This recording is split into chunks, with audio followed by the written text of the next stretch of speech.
புதிய திட்டம் அப்படின்றது அறிவிக்கப்பட்டிருக்கு. இதற்கு வரவேற்பு இருக்குமா, இல்லை பல்வேறு சங்கத்தினரும் என்ன சொல்லுவாங்க அப்படின்ற ஒரு எதிர்பார்ப்பு இருக்கு.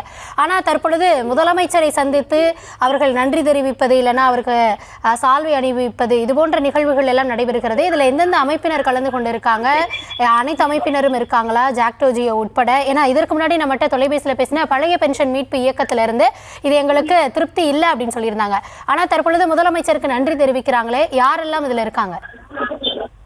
இந்த போட்டோ ஜியோ அமைப்பு சொல்லப்படும் அரசு ஊழியர்களுடைய ஒரு அமைப்பு தற்போது முதலமைச்சரை சேர்த்து நன்றி தெரிவித்துள்ளார்கள். குறிப்பாக அவர்களும் நேற்றைய தினம் இந்த பேச்சுவார்த்தையின் போது ஈடுபட்டார்கள்.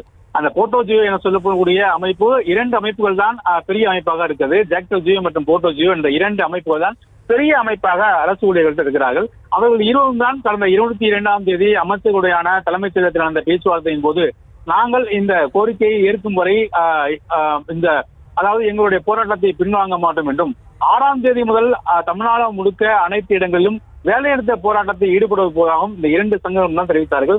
அதில் ஒரு அமைப்பு சொல்லக்கூடிய அந்த போட்டோ ஜியோ சங்கத்தை சேர்ந்தவர்கள் முதலமைச்சரை சந்தித்து தங்கள் நன்றியை தெரிவிக்கிறார்கள். அரசின் சார்பில் கிட்டத்தட்ட தமிழகத்தில் மட்டும் தற்போது 9.5 லட்சம் பணியாளர்கள் இருக்காங்க கௌதமி. அவங்கள ஏற்கனவே ஓய்வு பெற்று தற்போது பென்ஷன் பெறக்கூடியவங்க 7.3 லட்சம் பேர் இருக்காங்க.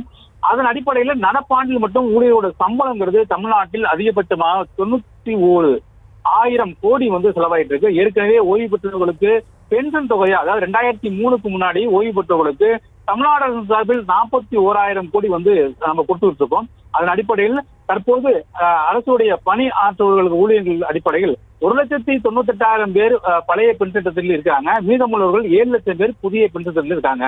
இந்நிலையில் இந்த 7 லட்சம் பேர் தான் இந்த போராட்டத்தில் ஈடுபட்டார்கள். குறிப்பாக இந்த 7 லட்சம் பேர், அதாவது 48,000 பேர் இறந்துட்டாங்க, இல்ல அவங்க விஆர்எஸ் வாங்கிட்டாங்க. 2003க்கு பிறகு வேலைக்கு சேர்ந்து அவர்கள் 48,000 பேர் இறந்து விட்டதாகவும், அதே போல பென்ஷன் வாங்கி அதாவது வேலையை விட்டு நின்றவர்கள், அதே போல அவர்கள் விஆர்எஸ் வாங்கிவிட்டவர்கள் மற்றும் ஓய்வூதியம் பெறுவதில் 48,000 பேர் கணக்கிடப்பட்டது. இதன் மூலம் தமிழ்நாட்டோட சராசரி வருவாயிலிருந்து 45% அரசு ஊழியர்களுடைய வருமானத்திற்காகவும் அவர்களுடைய ஓய்வூதியத்திற்காக மட்டுமே அரசு செயல்படுத்தப்பட்டு வருகிறது. சராசரியாக தமிழ்நாட்டினுடைய ஒரு வருடத்தினுடைய பட்ஜெட் என்பது 4 லட்சம் கோடி ரூபாய். அந்த 4 லட்சம் கோடி ரூபாயில கிட்டத்தட்ட 1.95 லட்சம் கோடி அரசனுடைய வருவாய், அதாவது முழு வருவாயுமே அரசு ஊழியர்களுக்கு ஊதியமாகவும், அதே போல ஓய்வூதியம் வழங்கக்கூடிய ஒரு சூழல் இருக்கிறது தமிழ்நாட்டில். எனவே அதை அடிப்படையாக வைத்தான் தமிழ்நாடு அரசின் சார்பில் பல்வேறு பேச்சுவார்த்தை ஈடுபட்டு இருக்கிறார்கள்.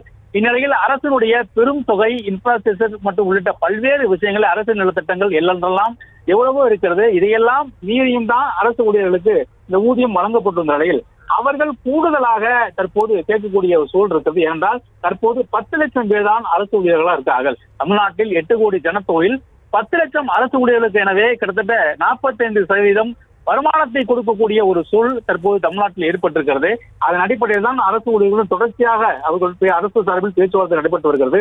ஏனென்றால் மீதம் இருக்கும் பணத்தை வைத்தான் அரசனுடைய சாலை, பாலங்கள் மற்றும் இன்ஃப்ராஸ்ட்ரக்சர் டெவலப்மெண்ட், மேலும் தொழிற்சாலை என்பது, அரசுடைய மானிய விலையில் அரிசி உள்ளிட்ட பொருட்கள் வழங்குவது உள்ளிட்ட பல்வேறு விஷயங்கள் தொடர்ச்சியாக மீதம் இருக்கக்கூடிய 65% வைத்தான் தமிழ்நாடு அரசு ஒவ்வொரு முறையும் தங்களுடைய பணியை மேற்கொண்டு வருகிறார்கள். எனவே இது தொடர்பாகத்தான் தமிழ்நாடு அரசு தன்னுடைய சூழலை புரிந்து கொள்ளும்படி அரசு ஊழியர்களுக்கு பல வகையிலும் பேச்சுவார்த்தை நடத்திய பிறகும் அவர்கள் 6ஆம் தேதி தமிழகம் முழுக்க, அதாவது திட்டமிட்டபடி எங்களுடைய போராட்டம் நடைபெறும் என்றும் வேலைநிறுத்த போராட்டம் நடைபெறும் என்றும் கூறினார்கள். இதன் அடிப்படையில் தான் தமிழ்நாடு அரசு சார்பில் அமைச்சர்கள் 3 பேரை ஒரு குழுவாக நியமித்து அந்த குழு தொடர்ச்சியாக அரசுடன் பேசிக் கொண்டிருந்தார்கள்.